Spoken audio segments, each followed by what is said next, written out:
I think the main reason I like doing this kind of workshop is that I meet like-minded people. And I think that's the biggest joy I get out of it, actually. Yeah. And that was what came up to me in the 1970s. Someone introduced me to the I Ching, and I studied it a little bit. Occasionally threw it for people, very rarely, just friends. It took me 2 years before I threw it for myself. The reason was I didn't want a silly question. I didn't want a question where I knew the answer and I hoped to get a better one. So it had to be really important, and also something that I had no clue as to the answer. And eventually I got the question. And the question was, what is the simplicity amongst the complexity of life that I'm looking for? And I had no clue. And I threw this hexagram, and lo and behold, the name of the hexagram that came up was like-minded people. I thought, that's it. Okay, well, welcome to this talk. It's the first talk I normally give when I do the full workshop. And I hope you'll find it interesting, and I hope you'll also find it useful. Okay. All right. Usually, when I first started to do these, which was some years ago, and I've been running these workshops in Russia, Ukraine, Uzbekistan, different places, but I haven't actually run it in this country. I have run earlier talks on luck from a conference that used to go on north of London years ago, but I haven't actually done the workshop, so this is the nearest I've got to the workshop in the UK. So I'm pleased to be able to bring it more to my home territory, because I love this area. Yeah. Okay.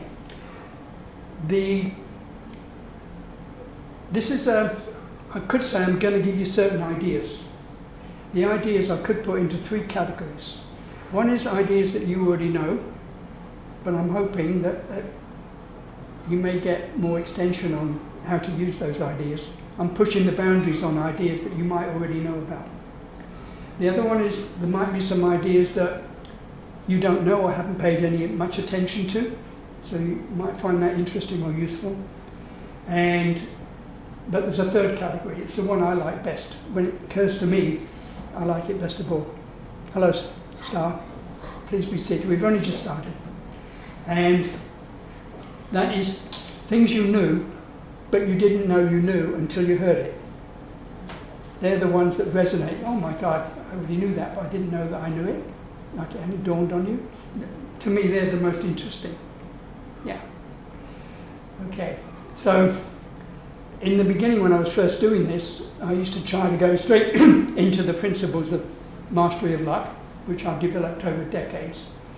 And then I'd get asked, well, yeah, but this is an unusual subject, so how come you came up with it? So I realized they were pushing for some background as to where it all started from. So I'll get that out of the way first, I think. Yeah, okay.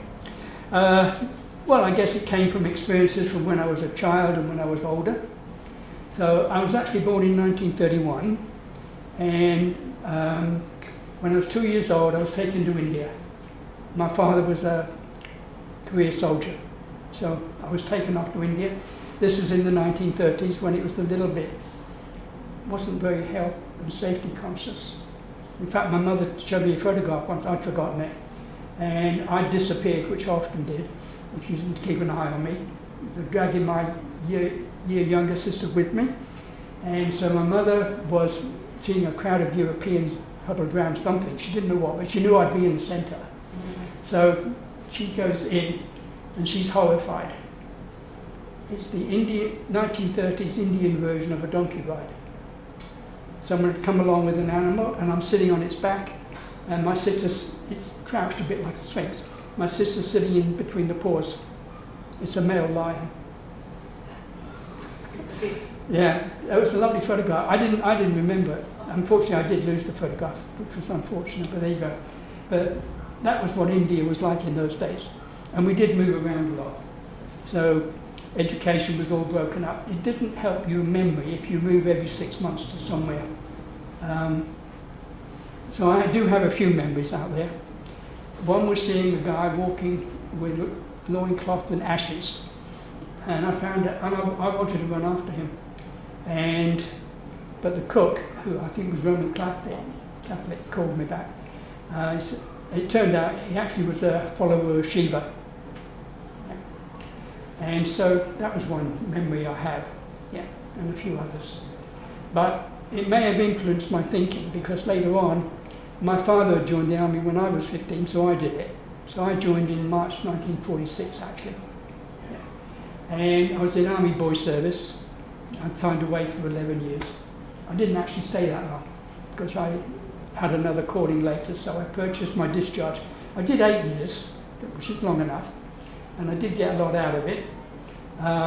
Got some interesting experiences. They sent me to Gibraltar. And in Gibraltar I decided to study, to practice yoga.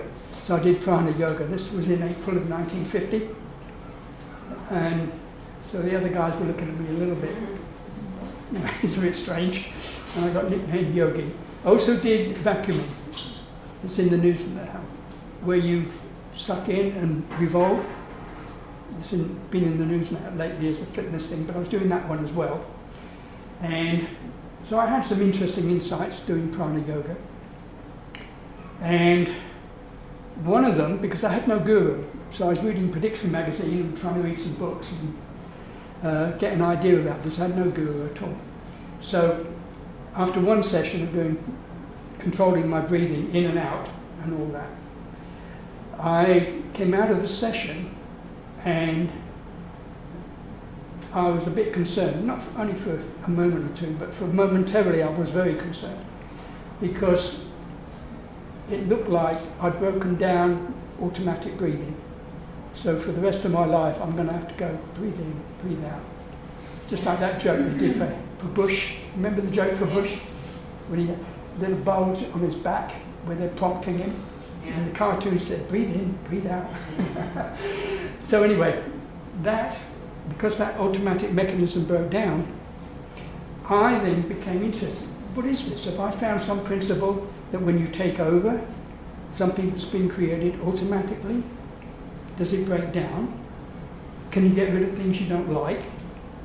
So it kind of interested me.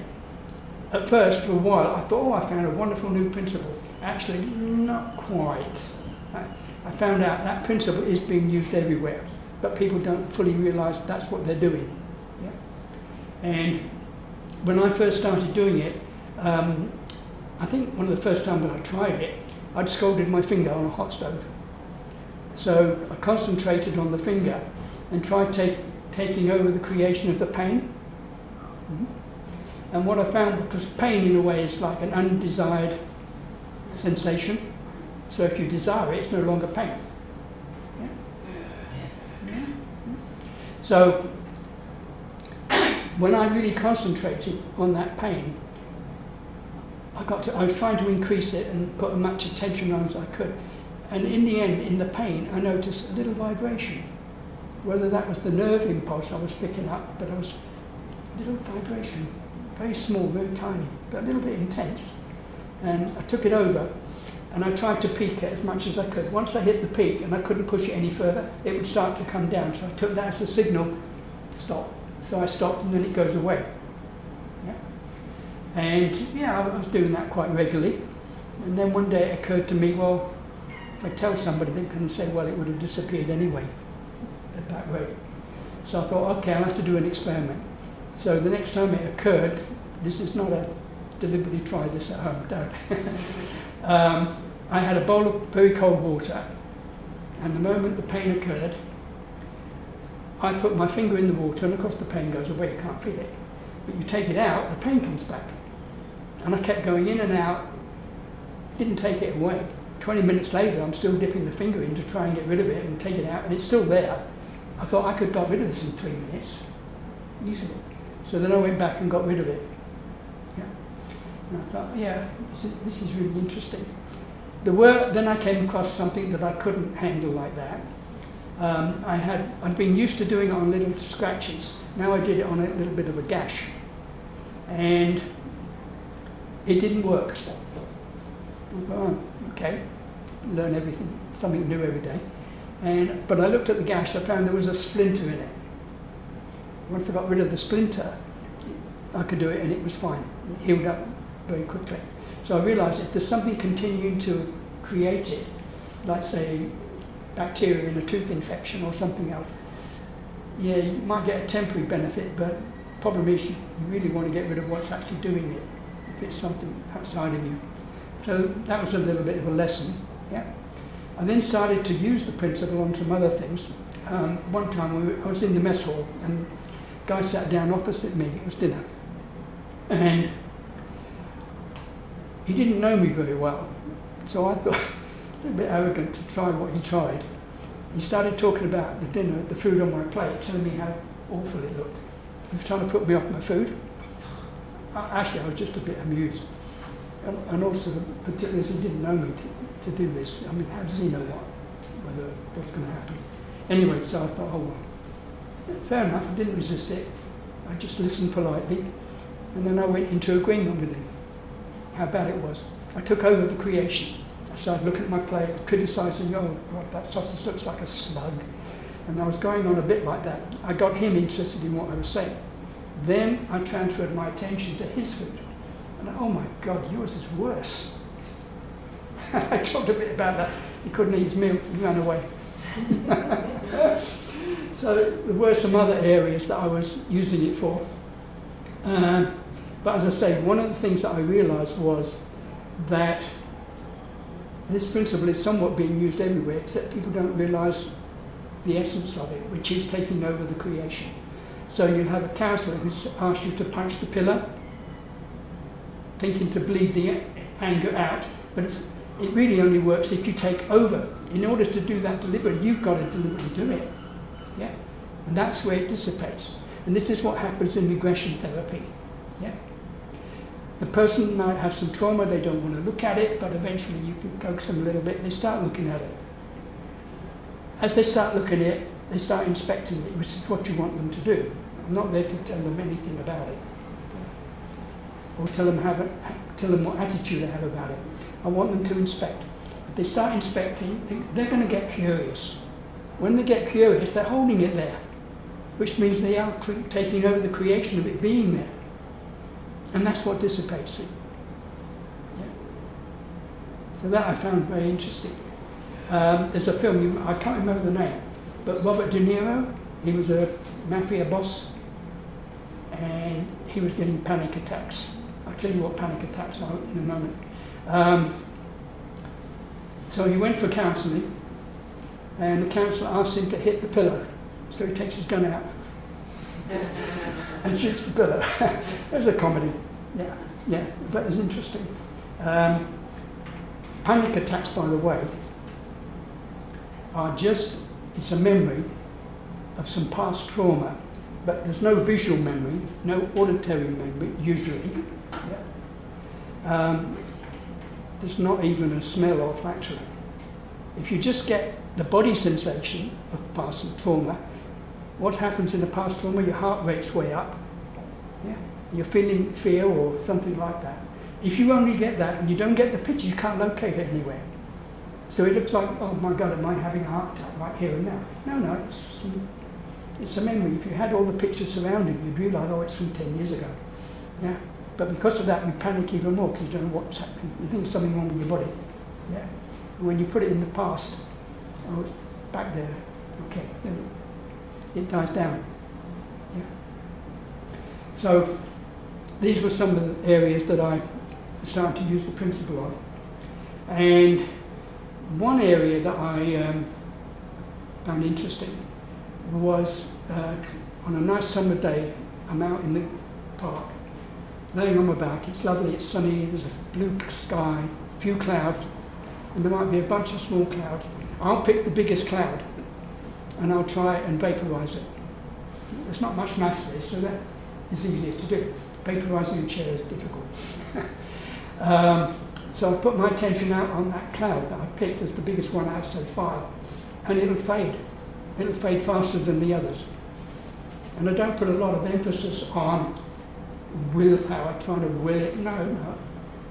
my attention on it is probably just enough to tip the balance of energy flows to turn that cloud with slightly more energy in it back into transparent vapor rather than an actual cloud. Yeah. So that was interesting. And so these were some of the ways in which I used it. And one interesting way I used it, back in the 60s there was a coffee bar near what's now the post office tower. And I used to like going there. It was very comfortable seating, it was bench seating, and you could easily sit and talk to people. I suppose the fact that there was an art college nearby and the girls used to come in during the break did affect me. So you knew them slightly. I go in there one day and the only space I've got is a girl sitting there, and I don't know her very well, but I had noticed her a bit before, and I kind of picked up something, that she had an attitude that men weren't very bright. I kind of sensed that. So I'm sitting opposite her and I think, well, what can I talk about? So I had a little chit chat. And then I thought, well, now's the time to try that principle out again. So I'm just talking, and I had an opening to say, well, I'm not very bright, really. And then she looked at me a bit silent and said, no, I don't think so. What I'd done was, for me to say, well, I'm not very bright, she has to duplicate that opinion. She puts it in her own head when she understands what I'm saying. It matches the opinion already there. Dissipated. I thought, that's really interesting. Yeah. So I found various ways to use this. And there was another interesting way that I used it.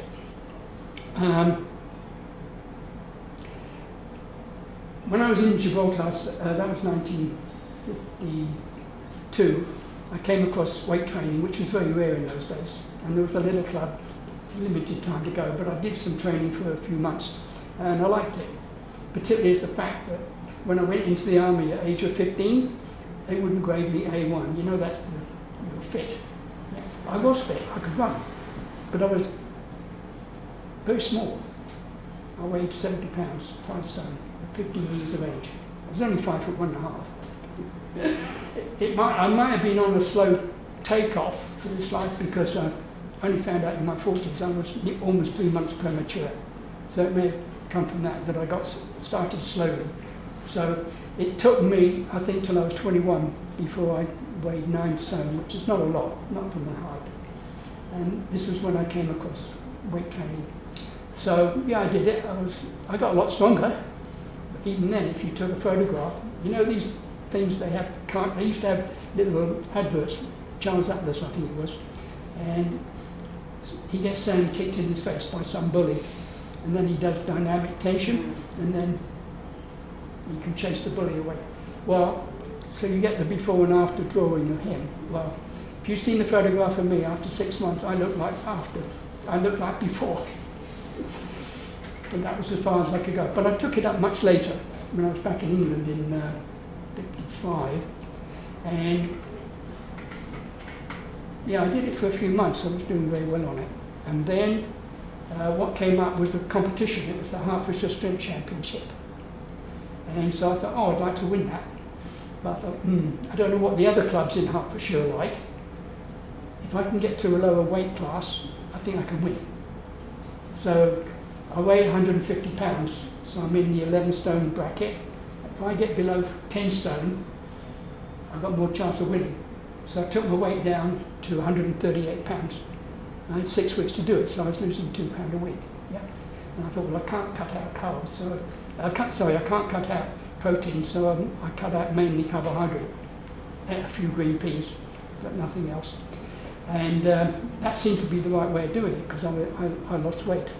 Also, I didn't realise it till much later. I was actually doing intermittent fasting, though I didn't realise it, because I wouldn't eat during the day. And I couldn't eat in the evening until after. And by the time I got home, it was 10 o'clock at night. So I'm all day. I don't know whether I had a breakfast or not. I'd have cups of tea, but that was all. So anyway, I lost 12 pounds in 6 weeks. That was fine. I got down to where I wanted to. And then, 3 weeks before the contest, I got a crazy idea. See, on that lift you had 3 lifts. You had the curl, and then you had the bench press. But the most important one for me particularly was the one on your back. You squat down and get up. That's the heavy one. So they add up the total poundage. And that's the one I wanted to. I knew I was quite good at that. So there I was weighing, getting down towards 10 stone. And yeah, I'm squatting. I'm going up and down with about 250 pounds, which wasn't bad for those days because we had limited access and no nutrition. And you had to wait to get hold of the free weights. It's not like now, you could train extra hard, put more time in. I couldn't do it then. You know, you got about a 2 hour slot in and out in a barn, so that was it. So 3 weeks before the contest, I get this crazy idea. I want to lift 300 pounds, which is kind of unreasonable. I mean, if you get another 5-10 pounds, that would have been good. But I wanted 300. That's a big jump.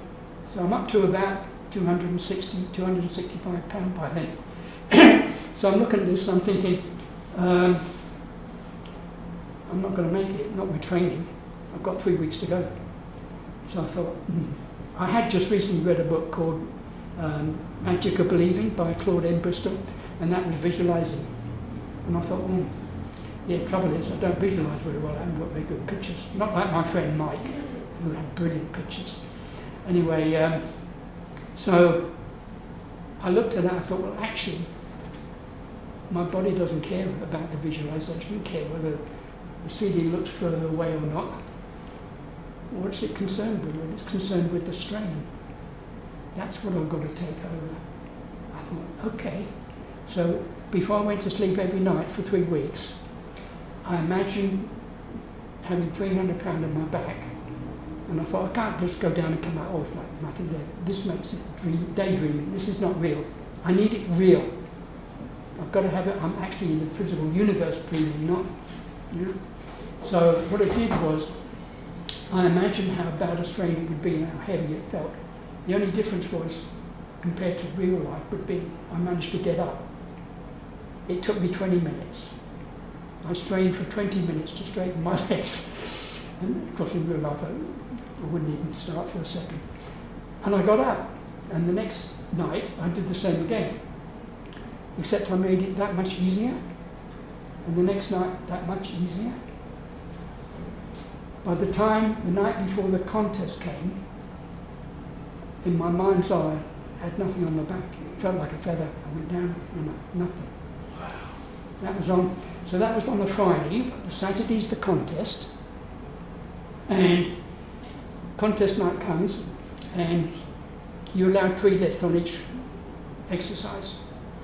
So the sensible thing to do would have been to do, say, 260, fraction below my limit, 265, which is the limit, and then hope with the incentive of the occasion, I could go another £5 and go 265. I didn't do any of that. I went straight for 265, no problem. The next lift I went for 275. The next lift I went for 285. And that was it. I was pleased, but I thought, oh, pity I didn't go for my 300. I was thinking about that. Now, one of the things that happens to me quite a bit, and could happen to lots of people, is I make a mistake because my intuition needs me to make the mistake in order to learn a lesson. Yeah. And I was about to learn a lesson, more important than whether I won the contest. I then asked the judges, and they said, well, it won't count for the contest, but we will adjudicate you doing a 300-pound lift correctly if you want. I said, fine. They loaded the bar with 300 pounds. I got under it, I went down, I came out, and there was nothing there. Nothing. Didn't feel a thing. And I thought, oh, I wish I'd done it for the contest. Then I thought, no, hang on. This is important because I was not 100% at a conscious level confident. What counted was my subconscious. And by 3 weeks of training every night, I'll sit down. By concentrating every night, my subconscious had been trained. Yeah? So that was the lesson I learned. That's where it counts. If you can get into that area, which is not always easy, then you can do things. And I consider that to be what they later on started to talk about, called a peak experience. Yeah? And I think it was in '68, I was watching the Olympics. It was in Mexico City, which is high. I've been there. It was high elevation, and the air is you can feel the air's thin. This guy, I forget his name, but he was the world champion for long jump, and he broke his world record. Now, normally, if you broke it by half an inch, everybody's ecstatic. Yes, he broke it by 2 feet. 2 feet. I thought, wow. But I'm watching this trajectory, and it's not correct. There's something wrong with it. Instead of going like that, it goes up, and it seems to stay up longer. I thought, no. He's triggered something that I used to read about in Gibraltar, which got me interested, which was yogis, being able to levitate, because I was so much into Buddhism and all that stuff then. And he's triggered it, yeah. And I don't know, it was a year or two later, I heard him talking on interview on TV, and he said, well, he said it was strange because I was in the air and I heard a hum, and it was like the hum kept me there.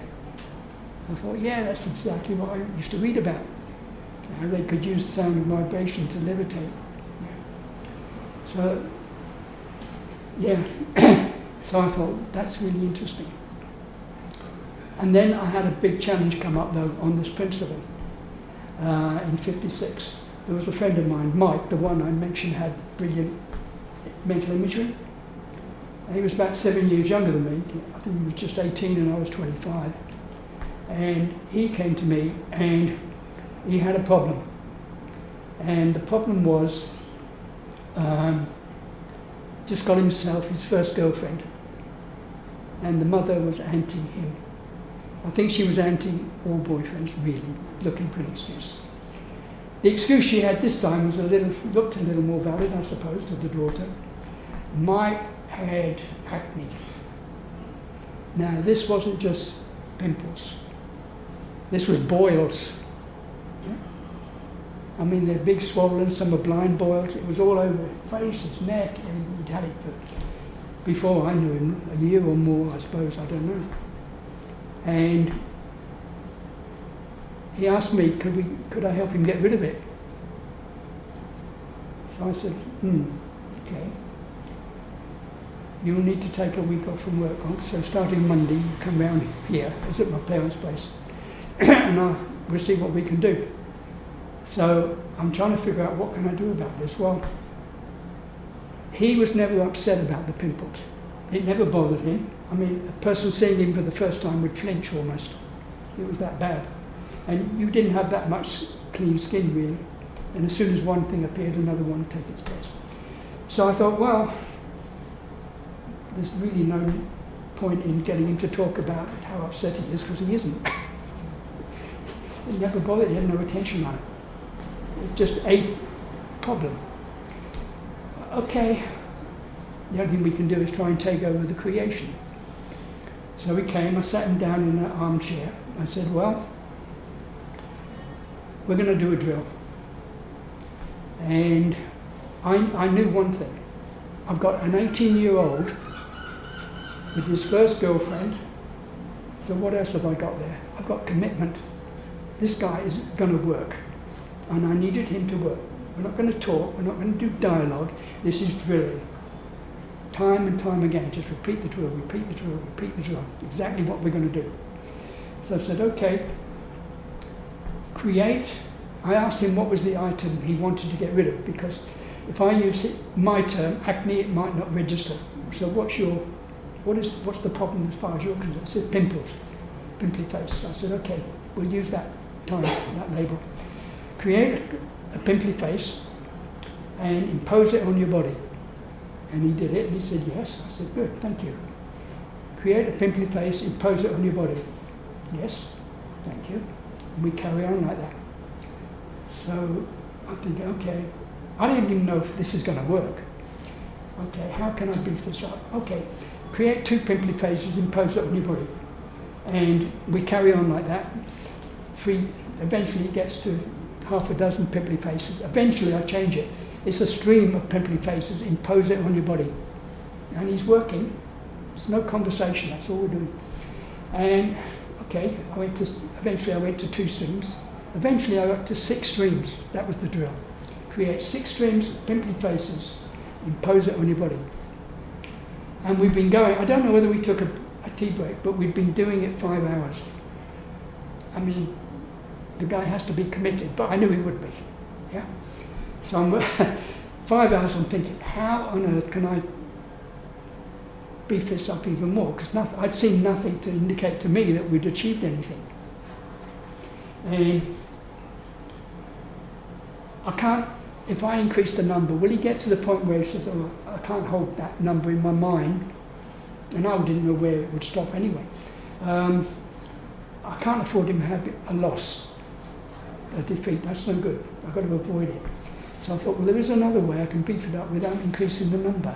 So I said to him, look, I give you the command, which is basic sound, goes through the air, you hear it in your ears, and you understand what I mean. If I was in a different country, it'd be a different language, but it would mean the same. I said, yeah, okay. All right, if I make a different sound than one we've been using, and the command is, create 6 streams of pimply faces, impose it on your body. He said, yeah, it's fine by me. I said, okay, here's the next sound. And I tap the desk. And he goes, yes. And I say, thank you. And we carry on like that. If you're outside, all you'll hear is tap, yes, thank you. Tap, yes, thank you. What I didn't realise at the time, I think it was my intuition was guiding me, was we needed some rhythm. The rhythm was going to get him deep.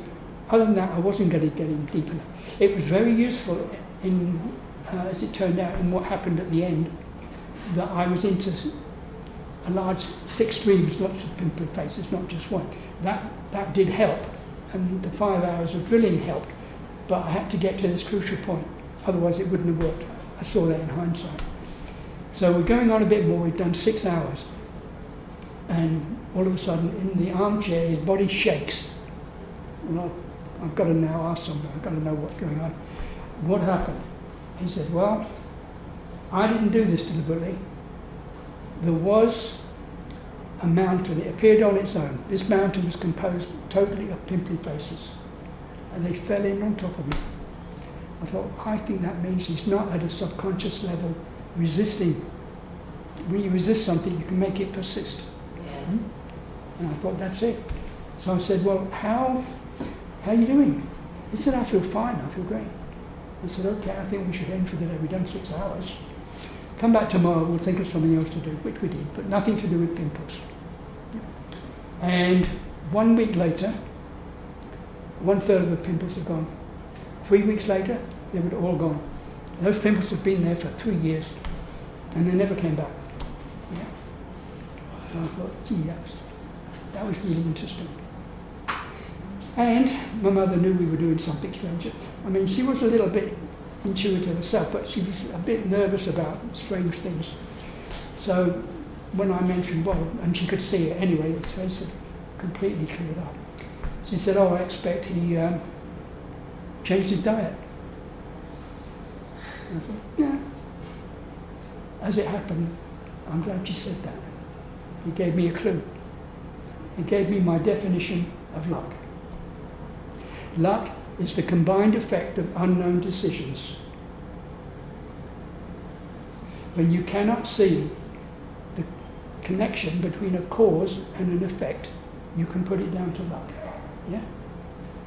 But it also depends on your definition. Yeah? I'm very strong on definitions. Yeah? If your definition of luck is just chance, well, what option does that give you? Because your definition will give you options and also limits on what you can do. So with that one, the option, what have you got? You've got the option of keeping alert. If you see an opportunity, grab it. That's your option. There's another definition where you can put it all down to, it's all down to God. So what option do you have now?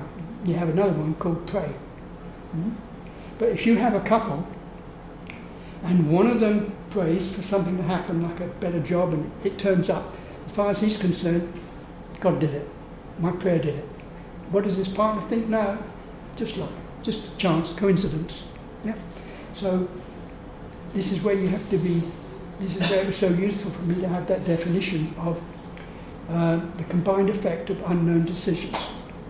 Because what I found out was certain patterns in my life, everybody's life, where they're causing effects that happen and they don't see the connection.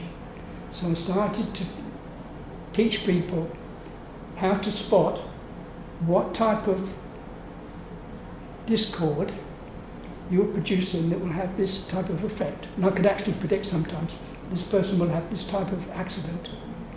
Or if I saw the accident, I know what's in their head. So I know what to look for. Yeah. So there's different ones, and that's what the workshop is about actually. I'm teaching you not only good luck, I'm also teaching you how, what you might call bad luck. Yeah. And so that's basically what that one's about. Yeah. So that's how I got into it. And that's what the workshop's all about actually. But it takes about 2 days to do a proper workshop. Not necessarily 2 consecutive days, but it takes about 2 days to get the whole package of different phenomena in there and get it across with some practical drills. Yeah. Yeah. I was going to show you some slides, but I got so what I'm talking about. I don't know whether we can see anything. Let's see what there is here.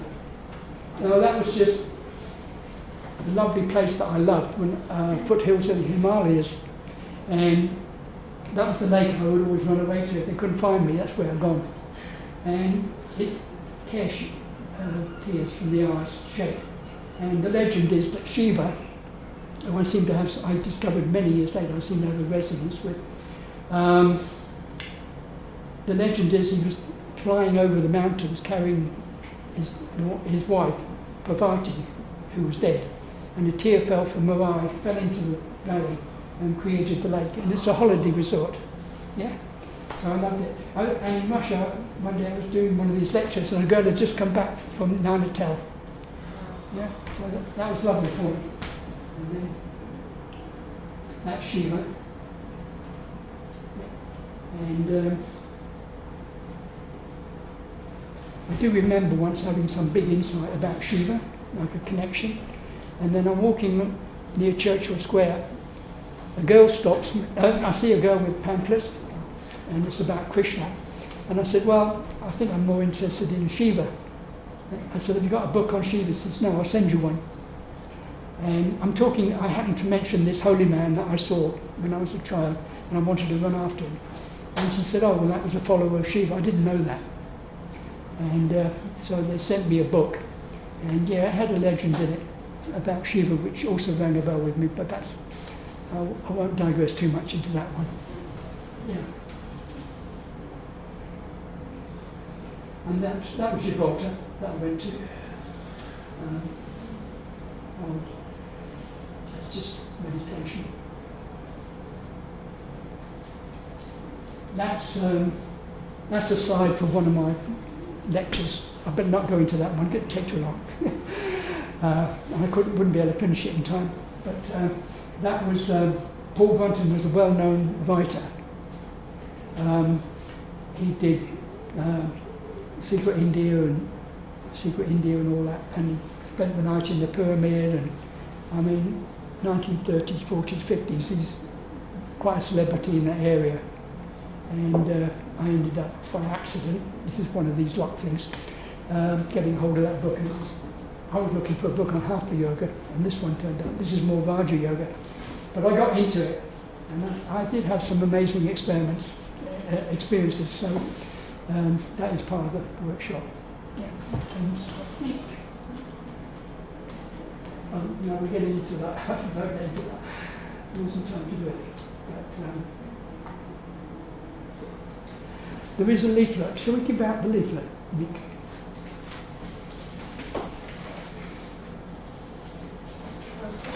Yes, sure. I want to kind of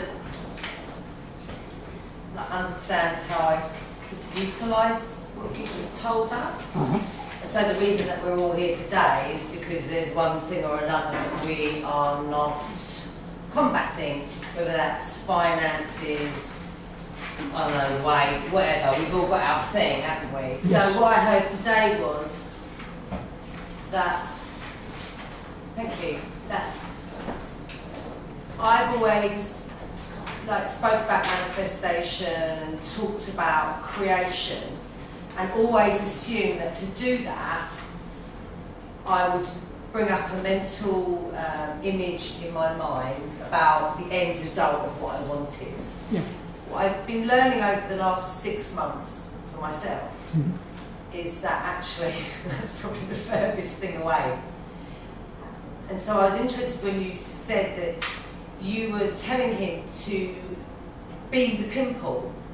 So what are you saying? That we completely, it's not about change, I'm trying to get this in my head, so we're not trying to change, but we're doing more of that?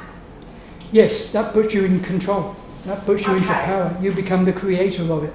If you're the creator of something, you can put your attention on something else. It doesn't exist anymore. So then it would just go away? It's not there. All right, let's do it on, can we do it on something practical so that I understood it? Like, so if I was feeling fat. Yes. That's what I was thinking. Yeah. So if I was feeling fat. Wishing fat. Should I feel fatter? Okay, I'll tell you. Okay, I'll tell you what you can do about that. Yeah, come on, tell us. Come close. Having the fat is not your problem. Okay? Your problem is addiction. Your problem is you can't stop eating. Yeah? Or the wrong food. Yeah? Or the wrong food, maybe. Yeah? So it's that's the problem. Yeah? So what happens is you get a craving. Yeah? Right. So the time to do this is not just after you've eaten. Okay? You do it when you're getting hungry. You sit down and you put your attention fully, best with your eyes shut, fully on the feeling of hunger and craving. And try and increase it, just as I did with the sting in my finger. You push it to a peak. Yeah?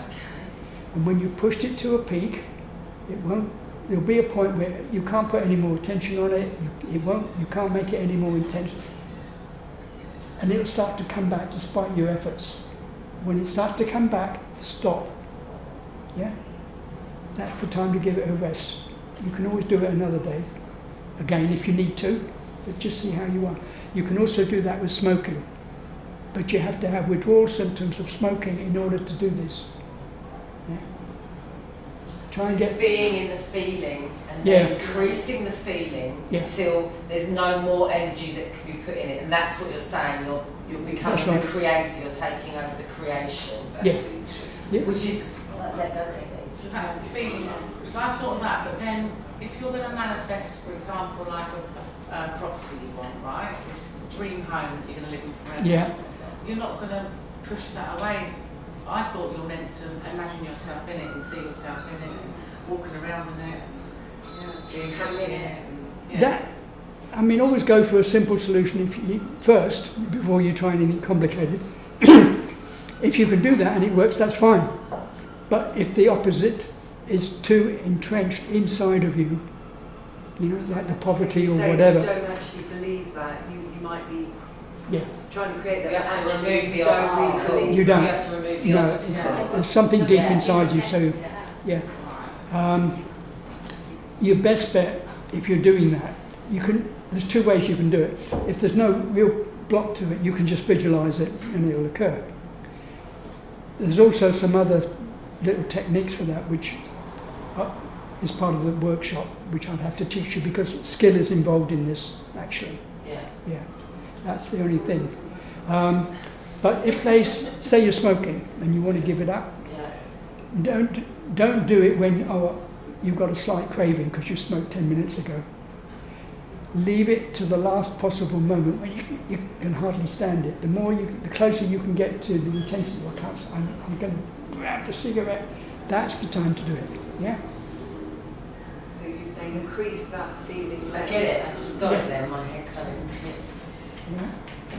Yeah. By the way, Sometimes you're right, I'm a great manifester. Yeah. It'll just turn up. It'll turn And up. there's some, I know because I've been working You've got to do with something you. about it. So Yeah. Barry, what you Sometimes. say, if you want a cigarette and the more you want it, don't have fun, just keep wanting He's it. saying be in the feeling. Don't use the technique of kind of imagining it more until you're really in the feeling, like I'm really hungry, I'm going to eat my leg. And- Then go, just be with it, be with it, be with the feeling. and it's not a case that you're a passive experiencer. It just, you're looking at, oh, this is what I'm feeling. No, you've got to get into the role. You're the creator. You're creating You've got to it. really feel it. You've got to create it. Yeah. You're the one who gets in charge of it. You create it intensely, and you know you're creating it intensely. Yeah. Right. Then you take your attention off it. Now, how many times you might need to do that as a regular practice, I don't know. You might easily find that for a little while after you've done that, even though before that you were craving, there's a gap before it turns on. Right. Yeah, that's fine. That was like my hair, because I lost my hair. Oh yeah. It took about I had patches of hair loss. And then as it got to sort of, I don't know, about 10 months, it was getting really bad. And then it just went absolutely crazy for like 3 weeks, where I was in the shower and it was just falling out. And my hair was long, wasn't it? Yeah. Nicking me. So it's in the Hoover, it's in the kitchen.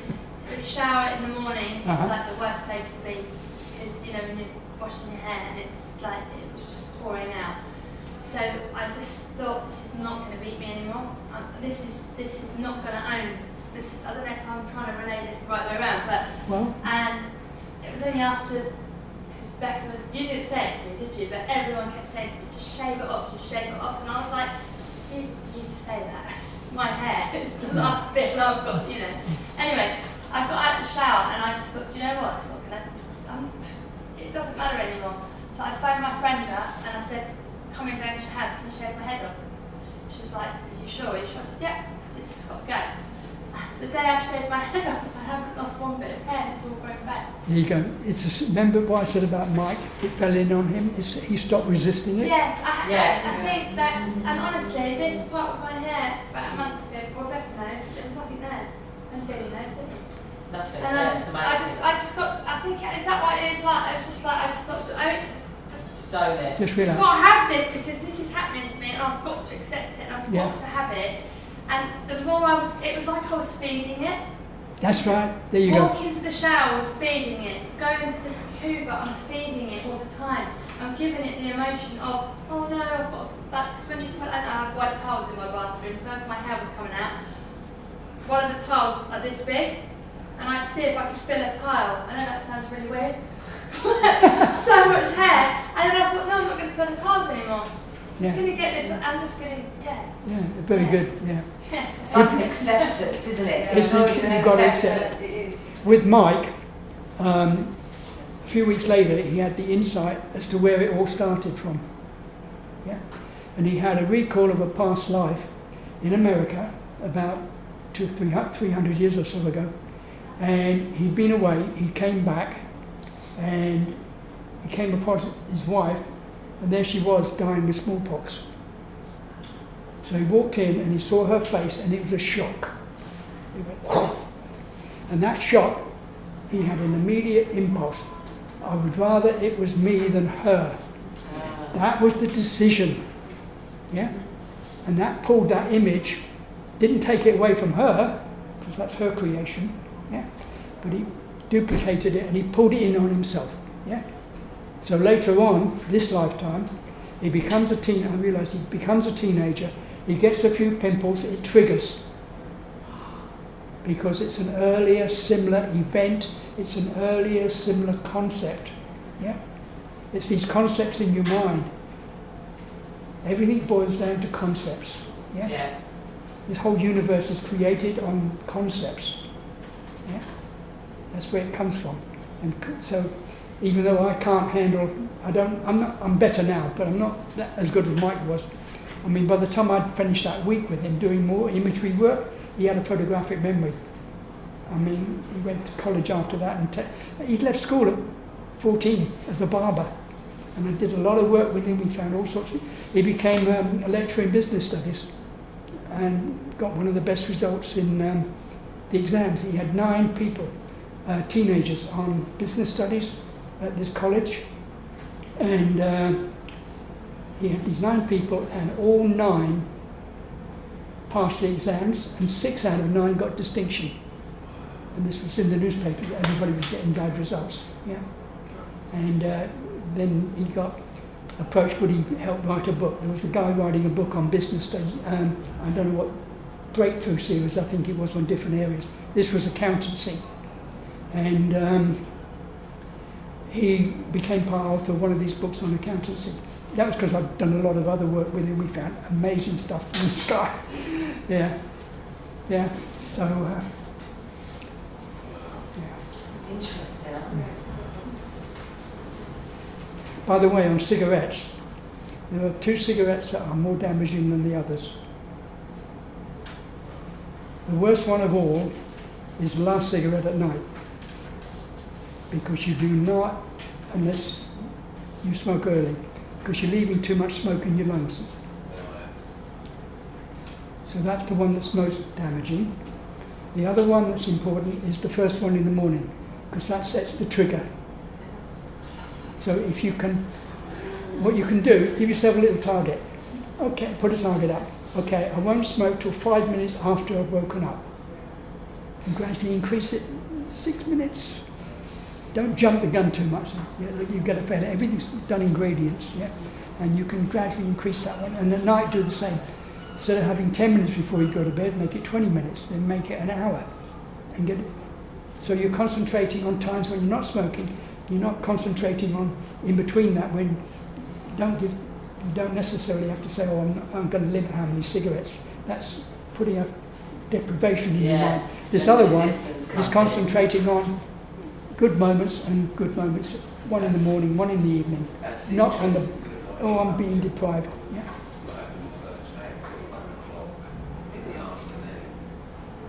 But you had we have to recognise something. You had a transformation, and I think this is the thing that's been for me recently, is that when we try to change something, we go into resistance because there's a subconscious deep thing within us.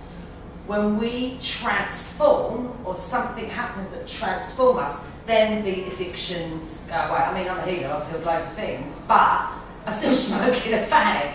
So whatever that fag is connected to, it's better, but I haven't transformed from it. And when you try, and you're trying, just more resistance come in. You just go, do the headings, can't do it. Well, you can try that technique that I've mentioned.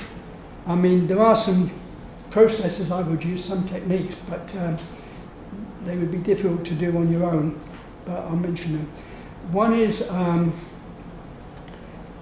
you want the person to come, if the person was coming for counselling specifically for that and there was nothing else around that was going to interfere, because I have to handle what's top of the queue to get handled. I can't jump the queue. So the first one is talking about it, just let them talk what comes up. Those feelings of hunger, yeah. But there's another one technique you can use. Recall a pleasure moment, yeah? Because cigarettes are connected to pleasure. So you go earlier, similar pleasure, earlier, similar pleasure. And in the beginning, with the cigarettes. But at a certain point, you're likely to go far enough back. It isn't even a cigarette that you've now come up with. It's a pleasure moment. And find the original pleasure moment. You might even find at that point, the other side of the coin on that original one is a piece of trauma. Like 2 sides of a coin. And if you get that trauma, boom. Yeah. The other aspect you have to get rid of is the excuse. Because if you have an excuse why you smoke, and you might have to go earlier, similar, using that excuse to get rid of it. Find out why did you have that excuse in the first place? Yeah. Because other than that, it will pull you back into it.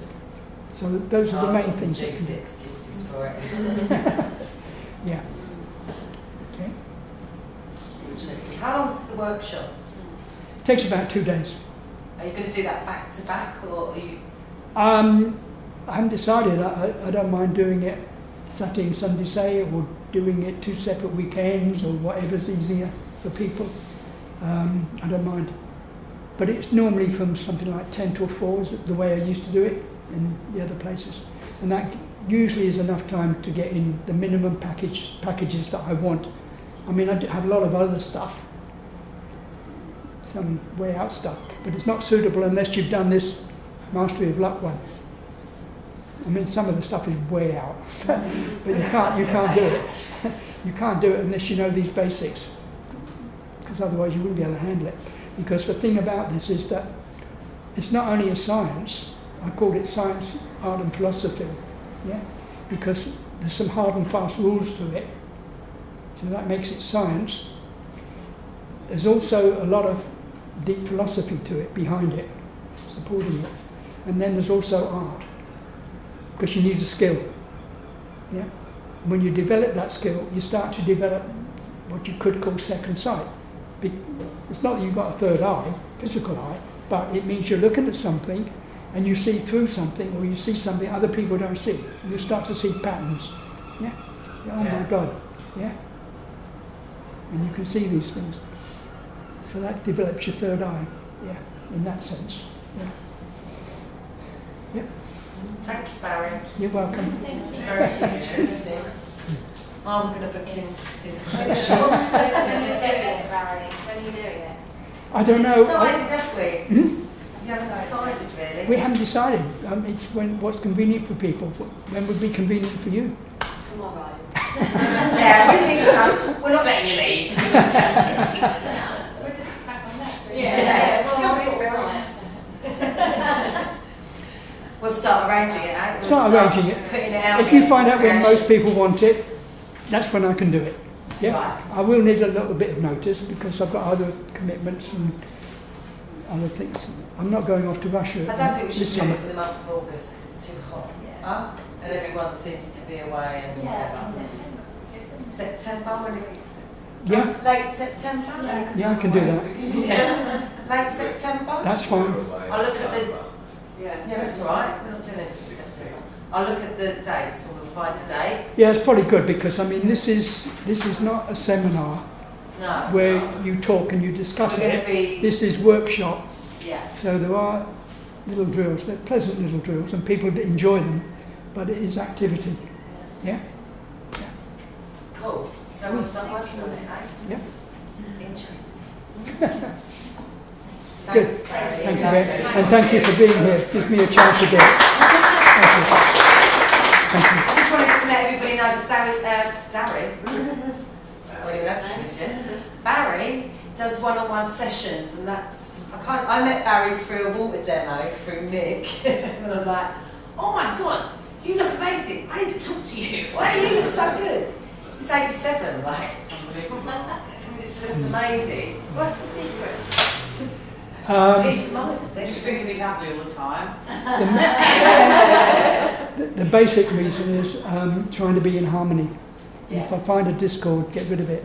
Yeah. Ah, Because, for instance, very interesting. stress will affect your skin Oh, very easily. absolutely. Yeah. When you're developing as a fetus, and you just have these cells which are not specialised, the first thing they specialise is into 3 layers.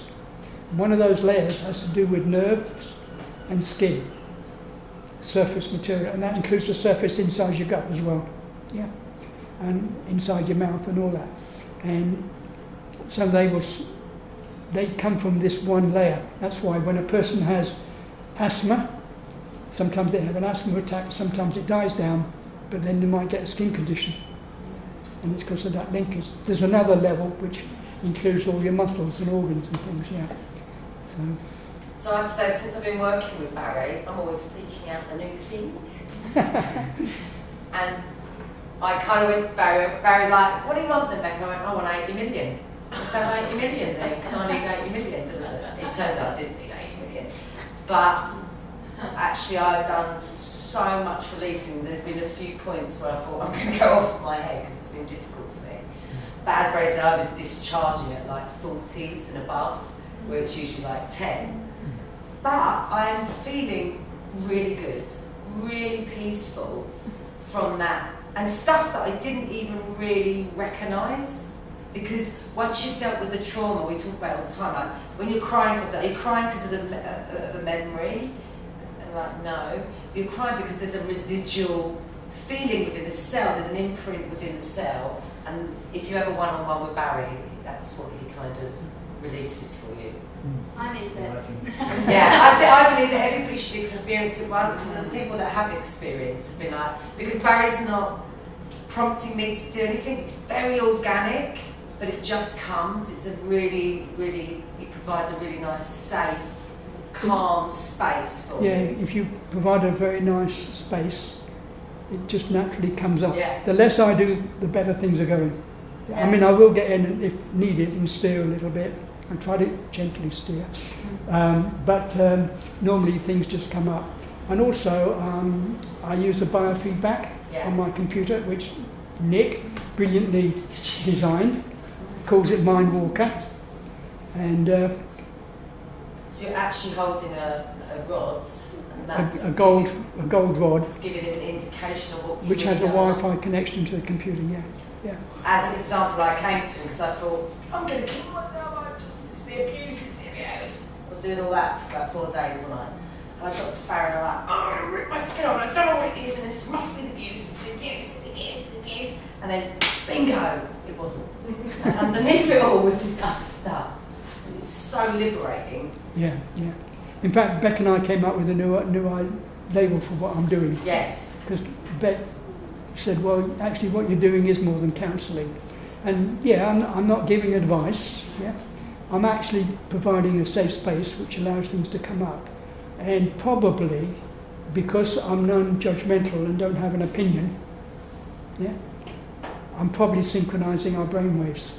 Because that's some latest research they found out definitely. that if you sit opposite somebody, yeah, look them in the eye, your brainwaves synchronise. Yeah. But I think it would not occur if you're being judgmental and you've got an agenda you want to push over to someone if you're an opponent. But if you allow the space, you're probably synchronising. Because sometimes I will get a question that will come up out of the blue. Yeah? Where did that one come from? Well, it probably came from being synchronised because it's not me that gets the result, and it's not the person coming for the session who gets the result, it's the partnership that gets the result. Yeah. And sometimes it just comes out of the blue. One time in Russia, I may have mentioned this, so I'm sorry if I bore you, but I was in Ukraine, and we just finished the workshop, and of course a load of people were flooding me to get sessions, and we went to a restaurant, and the driver came with us into the restaurant, and he's coming for a meal too. I mean, everybody's friendly, they're very warm in Russia. Anyway, in Ukraine, this was, and he was very grim. I mean, you could look, oh my God, I've never seen a person as grim as that. I thought, wow, what's he carrying? Anyway, the next day, they said, oh, we've got someone for you for a new session. I mean, they're all new to me, actually. That was the only problem. I had to get results in one session, always. Because that's all everybody was allotted, because there were too many people crowding out. So anyway, we always managed. And sometimes I had to do it through a translator, which I never, in the beginning, I thought, I don't know how that's going to work, but it did. Anyway, this guy comes to a session, and we're talking, he's talking rather, and up comes some mass of some kind that he spots. So I get him to direct his attention to it. And what comes up, there's some mass here. So I get him to put his attention on it, get the shape of it, the density, the colour, what is it? And eventually he said, oh, it's like a shield. Yeah? And then from out of nowhere, he's looking at it, he doesn't know what else to say, because I won't interrupt. And all of a sudden this little thought comes through, and I just went with it, which was on a logical basis. I said, is it pretty? And he looks at me, like to him this is a serious session. And I asked him, is it pretty? And he looks at me, doesn't say anything for a long while. That's the most stupid question I ever heard. And I just sit there, fine, let it be. And he repeats it 3 or 4 times. And then he starts to think to himself about it, and all of a sudden he bursts out laughter. Because I got him to look at this grimness and the contrasting concept, and it blew. It was changed after that. So sometimes I think the synchrony of brainwaves somehow gives me an intuition. Definitely, because you know the session is finished together. Like Yeah. We'll be doing a session, Oh yeah. and then right at the same time we're both going finished. Finished. You feel it. I don't always. It's not me that decides when the session is. The person can decide. They know. But you'll feel it as well. So Oh, there I feel must it. I be know as some- well. I just know they're about to say end of session. I said, yeah, fine. So I don't have a set time for a session. And although normally it's an hour and a half, and I did one once at the Metapsychology Institute, I did it 4 hours. But that was heavy trauma, and there was no space for a tea break. So I carried on to the end. We got to the nice end point. There's always a nice end point to it. Yeah. And the way the person goes away, she didn't need another session. And the shortest I've done was a guy I'd worked with. By that time, a few sessions, he knew his way around his mind. We got the insight in 5 minutes. Stop. If I'd gone past that, it would have gone pear-shaped. No, you've got to take that exit point when it's there. Yeah, there you go. It's been a pleasure. I've enjoyed your It has company been a real and your pleasure. questions. Thank you. Thank you. Thank you. Thank you. Thank you.